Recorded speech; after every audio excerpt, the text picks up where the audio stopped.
Hi guys, వీటిని ఎలుక బుట్టలు అంటారు. ఎలుకలను చంపడానికి ఉపయోగిస్తారనమాట పొలంలో. నేను కూడా ఈరోజు 4కి లేచి మా ఫాదర్తో పాటు పొలం వెళ్ళడం జరిగింది. వీడియో షూట్ చేద్దామని చెప్పి నేను వెళ్ళే టైంకి చాలా ఎలుకలను తీసేశారు బుట్టల్లో నుంచి. ఎలుకలను చంపడానికి ఈ బుట్టలే కాదు, ఇంకా మందు పెట్టి కూడా చంపుతారు. ఇంకా పెద్ద పెద్ద ఎలుకలు ఉంటాయి. ఈ ఎలుకలు పొలాల్లోనే కాదు, ఇళ్లలో కూడా వచ్చేస్తాయి. బట్టలు, కబోర్డ్స్ అన్ని కొరికేస్తాయి. మా హోమ్లో మా ఫాదర్ని, నానమ్మని కొరికేసాయి. అందుకే ఒక పిల్లని పెంచుకుందామని అనుకున్నాము. అలాగే పెంచుకున్నాము. చాలా మంది హెయిర్ పడిద్ది, పెంచుకోకూడదు అది ఇది అనేవాళ్ళు. కానీ ఏం చేస్తాం, పొలంలో అయితే ఇలా బుట్టలు పెట్టి మనం ఎంత కొంత వాటిని ఎలుకలను చంపొచ్చు. సగం పంట పోయినా సగం పంట చేతికొచ్చిద్ది, ఏదో ఒకటి అవుతాయి, అన్ని కొరికేసినా అని అనుకోవచ్చు. కానీ ఇళ్ళల్లోకి కూడా వచ్చేసి బట్టలు, కబోర్డ్స్ పెట్టుకోవడానికి ఉండదు. అన్నిటినీ మొత్తం మనం పండించుకున్న పంట, కూరగాయ మొక్కలు, మనం వాకిలి, ఇల్లు అన్నీ మొత్తం అన్ని పాడు చేసి కొరికేసి వెళ్ళిపోతాయి. చిన్నప్పుడు ఎలుకలు ఇలా చనిపోయి పడిపోతే వాటి గొంతులో వాటర్ పోసి అలా బతికించాలని చాలా ప్రయత్నాలు చేసి ఎలాగోలా బతికించేదాన్ని. అప్పుడు తెలియదు కదా, ఒక ఎలుకని చంపితే 20 రూపాయలు పే చేయాలని చెప్పి. ఇంత మనీ పే చేయాలి, ఒక 30,000 అన్న అవుతాయి మందులు పెట్టే వాళ్ళకి. మళ్ళీ ఇంతకంటే పెద్ద పెద్ద ఎలుకలు ఉంటాయి, అవి చంపడానికి అయ్యో మందులు వాడేవాళ్ళు. చనిపోయి అలా గుమ్మం మీద పడితే నేను అయ్యో చనిపోయింది కదా అని వాటర్ పోసేదాన్ని వాటి మౌత్లో. ఇప్పటికీ నాకు గుర్తుంది. అది లెగిసి వెళ్ళిపోయింది. ఆ రోజు చాలా హ్యాపీగా ఉంది నాకు అది బతికినందుకు. కొన్ని అయితే ఇంకా బతికే ఉన్నాయి, కానీ ఏం చేస్తాం, వాటిని వదిలేయాలని నాకు ఉంది. వాటిని దూరంగా తీసుకుని వెళ్ళి వదిలేస్తారు. వాటిని మళ్ళీ చంపడం అనేది ఏం చేయరు అనుకుంటున్నా. ఎందుకంటే చాలా ఎలుకలు ఉంటాయి, అన్నిటిని చంపుతూ కూర్చోరు కదా వాళ్ళు మళ్ళీ ఆ ఎలుకలు మళ్ళీ బతుకుంటే గనక వాళ్ళకి డబ్బులు ఇంకా ఎక్కువ వస్తాయి కదా అని చెప్పి వాళ్ళు కూడా చేస్తారు. మనం కూడా చాలా జాగ్రత్తగా చూడాలి. వాళ్ళ బుట్టల్లో ఏమన్నా పాత ఎలుకలు ఉన్నాయా, లేకపోతే మన పొలంలోనే పట్టారా ఏంటనే. అందుకే మా ఫాదర్ ముందు వెళ్ళిపోతారు అనమాట. దేంటో వీటిలో కూడా ఉండయా? మరి నన్ను పిలవలేదే. నన్ను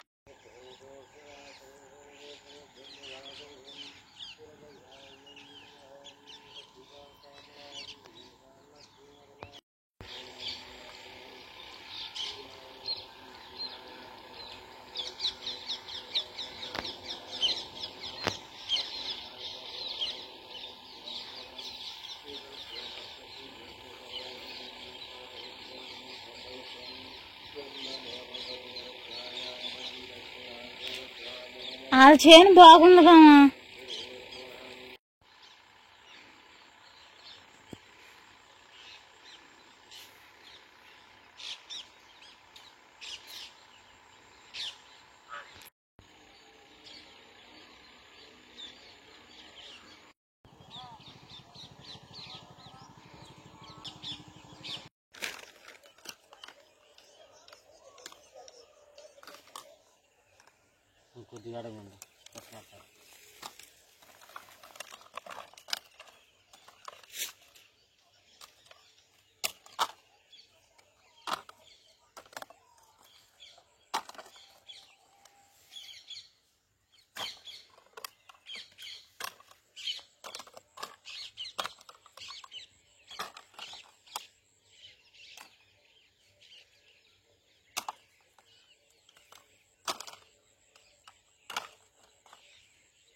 పెద్ద ఎలుకలు పడవా? పడతాయి. చిన్నెలుగులకి రూపాయలు చేపెడుతున్నారమ్మా. పెద్ద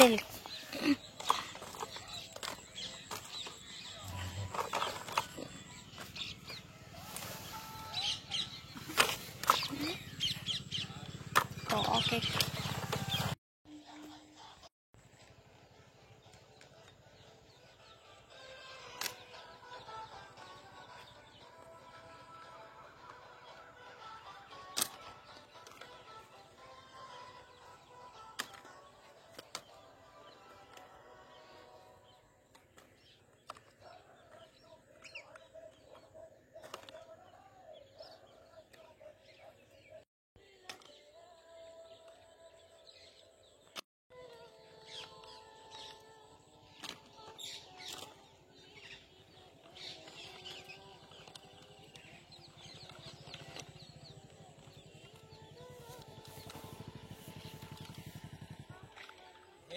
అయ్యా చూడయ్యా,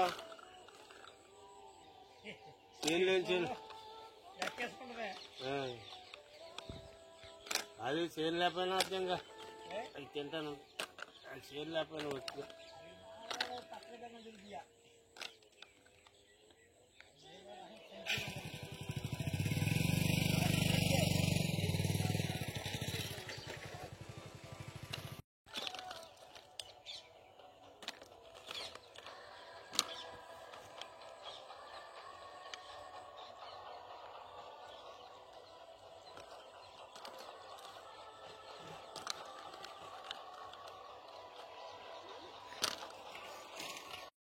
లెంత్ ఎక్కువైపోద్దని చెప్పి నేను చాలా వరకు వీడియో తీయలేదు, చాలా టైం పట్టింది.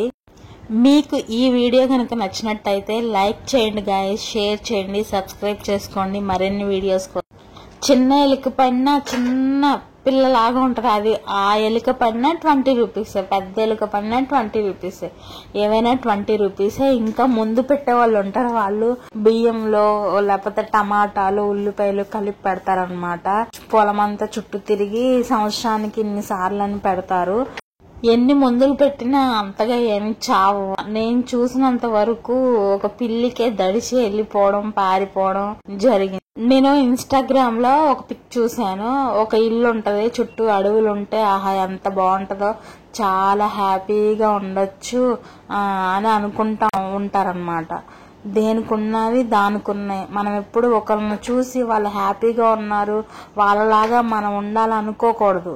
మనకున్న దాంట్లోనే మనం హ్యాపీగా ఉండాలి. ఇప్పుడు చూడండి, మరి పొలాలు ఉన్నాయి, పొలాల మధ్యలోనే ఇల్లు ఉంది, పెద్ద పెద్ద పాములు వస్తాయి, కప్పలు వస్తాయి, దోమలు ఇంతలా ఉంటాయి. అవి కుట్టాయంటే ఇంకా రక్తం వచ్చేస్తుంది. అలా ఉంటాయి. చెట్లు, చిన్న చిన్న చెట్లు ఒక 10 రోజులకు ఒకసారి క్లీన్ చేయాలి. క్లీన్ చేయకపోతే అవి పెరిగిపోతా ఉంటాయి. ఈగలు, తేనెటీగలు, ఇంకా రకరకాల పురుగులు కూడా ఉంటాయి. మెయింటెనెన్స్ చాలా ఎక్కువ ఉంటది కదా. సో వాటిని నీట్ గా చేసుకుంటే చాలా బాగుంటది. నేచర్ ని ఎంజాయ్ చేయొచ్చు. మొక్కల దగ్గర అన్ని బాగానే ఉంటది. కానీ మనం కూడా అంత మెయింటైన్ చేయగలగాలి. ఒక 5 days కి చిన్న చిన్న మొక్కలు పెరిగిపోతాయి. గార్డెన్ ఉంటే ఆ మొక్కలన్నీ లాగాలి. పోనీ లేదు కూరగాయ మొక్కలు పెంచుకుందాం అంటే పందులు వస్తాయి. ఆ పందులకి ఏదో ఒకటి పెడదామంటే కోతులు వస్తాయి. కోతులు లేదంటే పెద్ద పెద్ద పందికొక్కలు వచ్చి తవ్వేసి విత్తనాలు మొక్కలు ఏమీ లేకుండా చేస్తాయి. 50, 51, 52, 53, 54,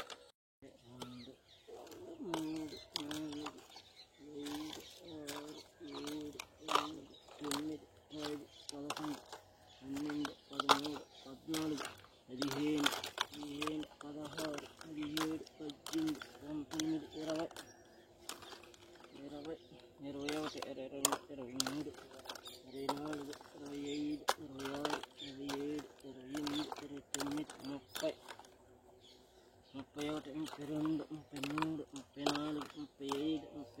56,